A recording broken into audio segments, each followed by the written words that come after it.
Travis Wayne Goodsell.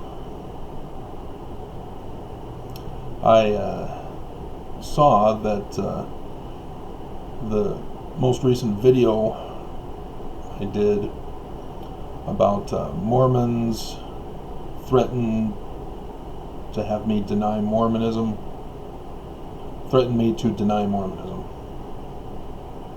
already has a shutout of 3 thumbs down. Wow, Mormons, seriously? So let's go over True Mormonism. I have that playlist. It was intended to be just a different type of video, but didn't work to sustain it. So I throw other videos in with it. I think True Mormonism 101 became a follow-up to that, and I'm not sure if I gave up on that one too, or if that's down on the lower end of the playlist selections.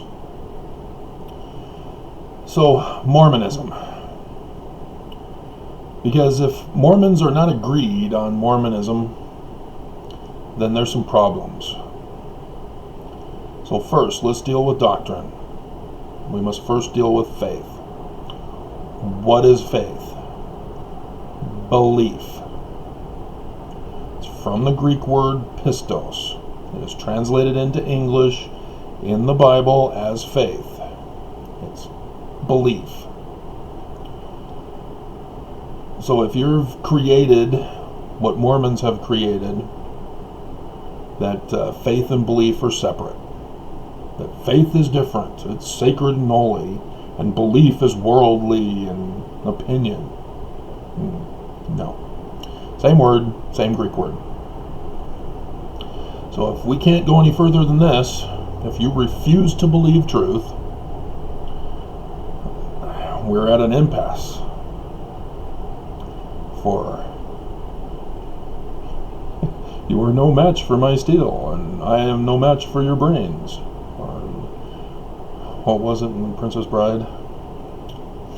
Never go up against a Sicilian when death is on the line.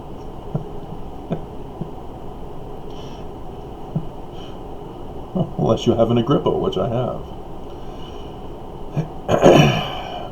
So, True Mormonism is explained in Alma chapter 32, starting in verse 28. It just copies Hebrew 11 with a little twist to it at the beginning of the chapter. But even in Hebrews 11, you have to keep reading, because that first verse is just the definition, which has been translated incorrectly. So when you read the examples in Hebrews, you find out about Noah. So how did Noah exercise faith? He had a feeling that he should build a boat, and so he told people he had a feeling, and he left it at that. Never built the boat. Yeah, he built a boat. The physical manifestation. So now plug it into Moroni chapter 10, verses 4 and 5. And by the power, he shall manifest it unto you by the power of the Holy Ghost. Alma 32, starting in verse 28. We will liken the word unto a seed. And by the power of the Holy Ghost, the word will be physically manifested and become fruit.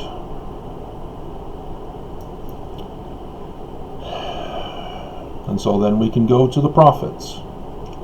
Because Matthew 7 says, by their fruits you will know a true prophet from a false prophet. So is it your feelings that determine truth or falsehood? No. They're consequences of the words if you were to apply them. So if we were to apply them with Nelson and this coronavirus, he's got the church opened. You guys went to church today. What are going to be the consequences? After 2 days, on the third day, most likely the Wednesday reporting for Tuesday to Wednesday, we're going to have a huge uptick.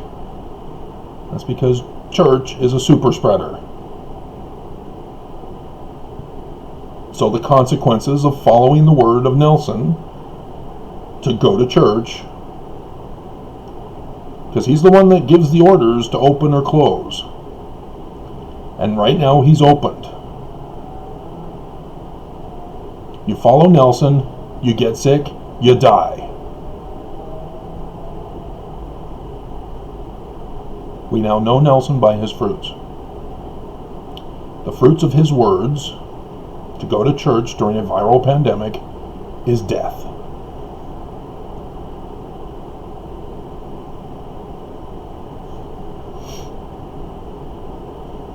Now let's talk about God. Who's our God? Is it Jesus Christ of the Gospels? Are you sure? Because that's Christianity. What did the first vision teach us about who God is? He's pissed with Christianity.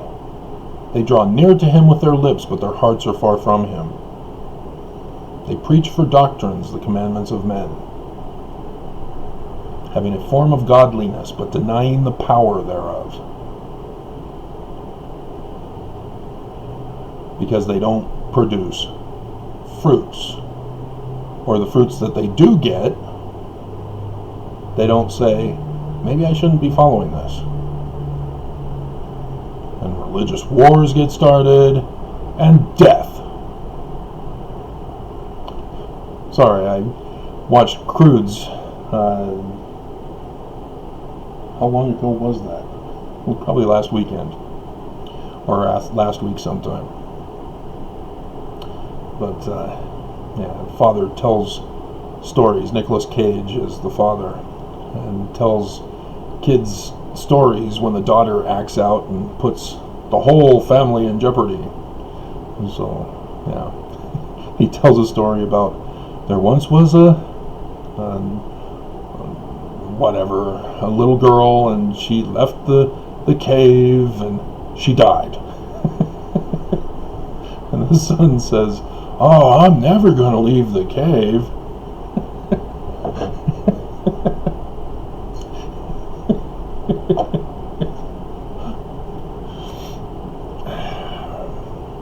It's not a complicated doctrine. But God. This is complicated. Because how do you manifest God in the flesh? Well, as it just so happens, the Book of Mormon tells us that Mormonism is supposed to be after the learning of the Jews.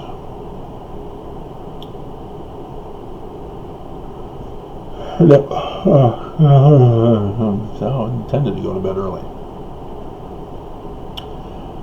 And as we read in the Book of Mormon, they're telling us it's the pre-captivity Jews. And so they're Egyptian. But what is their belief in Jesus Christ? Is it the Gospels Jesus Christ? Well, the post-captivity Jews say no. Maybe the pre-captivity Jews say yes, and that the post-captivity Jews are wrong, and that when Jesus comes to Jerusalem after another Holocaust, and the Jews will find out how wrong their religion is, that they need to become Christian. Didn't Jesus already tell Joseph Smith that all Christianity is an abomination in his sight?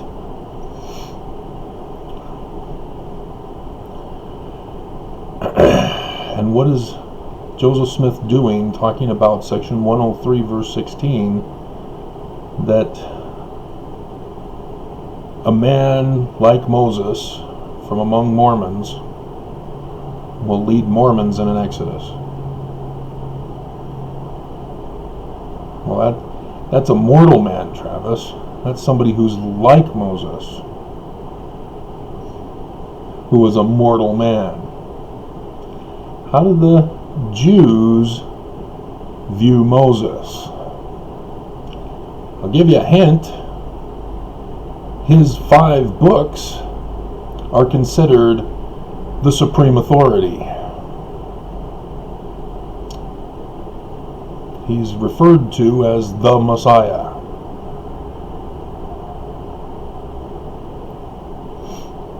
And so, to have a future Messiah who will be like Moses is what the Jews are looking for. And if you don't know, Messiah is the Hebrew version into English from the Greek version called Christ.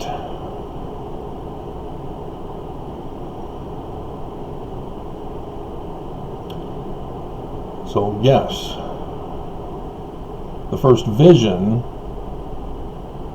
was just a dream.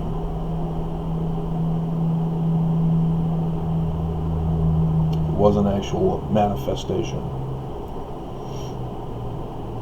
So that means that the Jesus who came to America in the Book of Mormon didn't happen either. Because if the Jews don't believe that he existed because he didn't fulfill the prophecies of the Old Testament, and Mormons, through Joseph Smith, are to be pre-captivity Jews in our learning and understanding, then the Jesus of the Gospels is not our Christ. It's not complicated. It's only complicated when you create a supernatural being as mortals.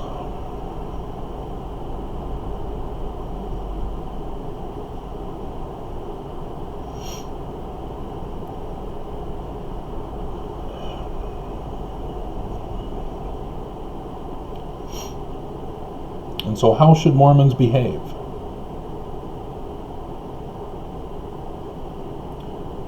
Mormons don't like it when I say that Joseph Smith is a translator. The church says he's not. The church says he never claimed to know how to translate. I beg to differ. Read the King Follett Discourse.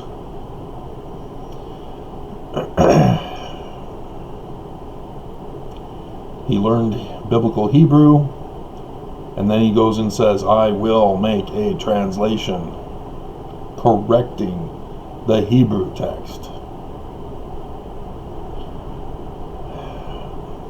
So yeah, apologists just lie for the church. Mormons get mad when I tell them that the Book of Mormon is true. I mean, that's twisted. But again, I don't say that it's an actual history of the native indigenous people of America.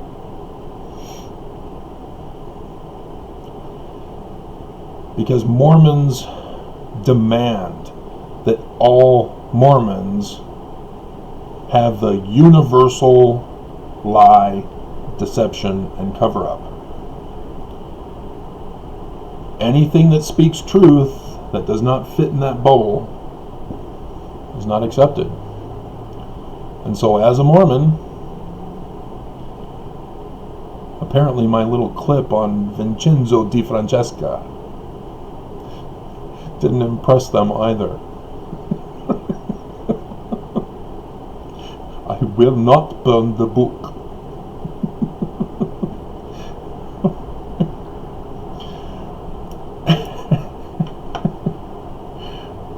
It's from How Rare a Possession. Now, when he's talking to the Spanish Inquisition,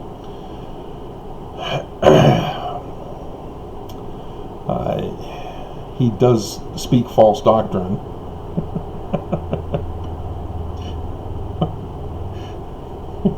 Because if you only have feelings for something, that's not enough for you to allow the Catholic Church to strip you of your ability to preach. I mean, just because you found the book impressive and the doctrines good and moral, he never even had to read from the book. All he had to do was preach the doctrines without referring to the book, and he would have been fine. So, yeah, the Mormons who wrote and composed that How Rare a Possession story took liberties. But,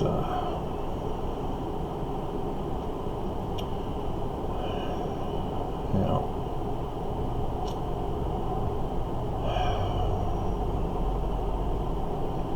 And so how should Mormons behave to be Christ-like?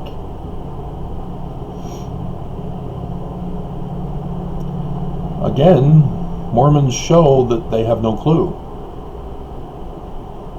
They get mad at me for literally bearing testimony, real testimony. Because Mormons, again, don't know what a testimony is. And in so doing, they are bearing false witness. It's a physical witness. You can't sit in the witness seat and be asked, what did you see, hear, touch, taste, smell at the crime scene? And then reply with, well, I felt that the defendant was there.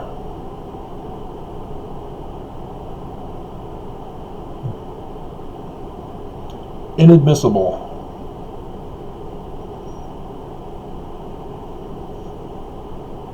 Your statement would be stricken from the record. You'd probably be in contempt of court. Whoever put you up there, whether it was defense, I guess it would be prosecution in this case,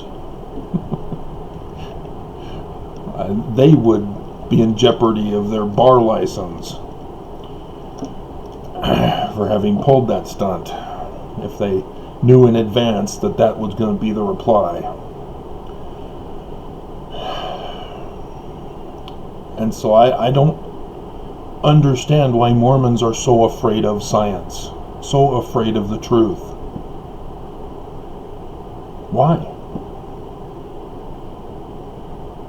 I wasn't afraid of the truth. I pursued the knowledge through that faith process. And here I stand before you. Joseph Smith is a translator. The Book of Mormon is true because it's encoded as a warning message to us right now in our day. Specifically, the years between 2017 to 2024. They give us the dates for the period of warning. And Mormons are pissed.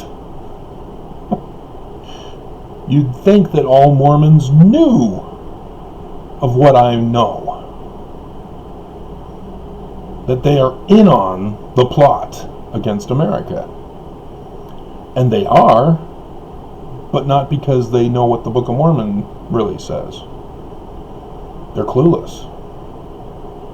And yet, they are fulfilling it. I'm still hopeful,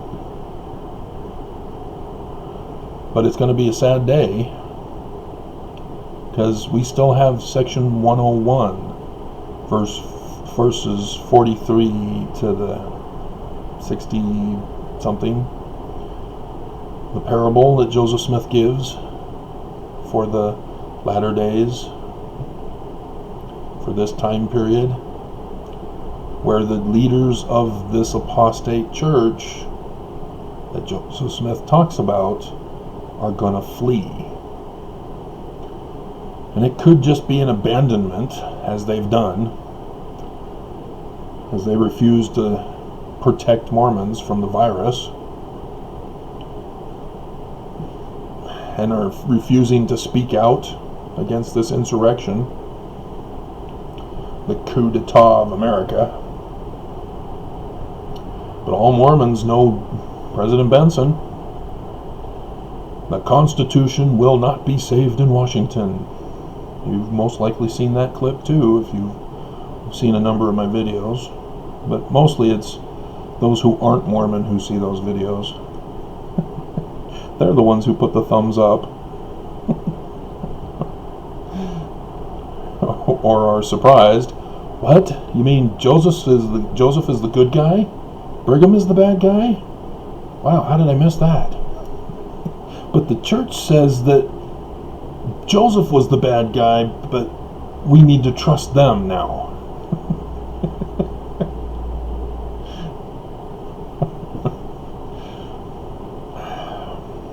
So, 20 minutes. Alright, so we'll end here. But, wow. The hatred of Mormons, the abuse of Mormons, the evil of Mormons. They don't even care about their religion. It's just a cult group for them now. An occult, technically. Because that's who you're following. If you're not following God, you're following Lucifer. You're trying to take away my agency with your threats to silence me.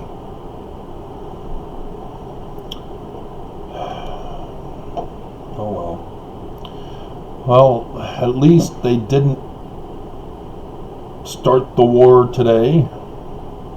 Maybe tomorrow, as I suspected they should have. As white supremacists, you'd think they'd attack on Martin Luther King Day.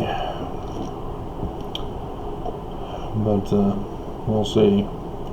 They'd be the dumbest people in the world if they think they're going to keep Trump in the presidency after noon on the East Coast on Wednesday.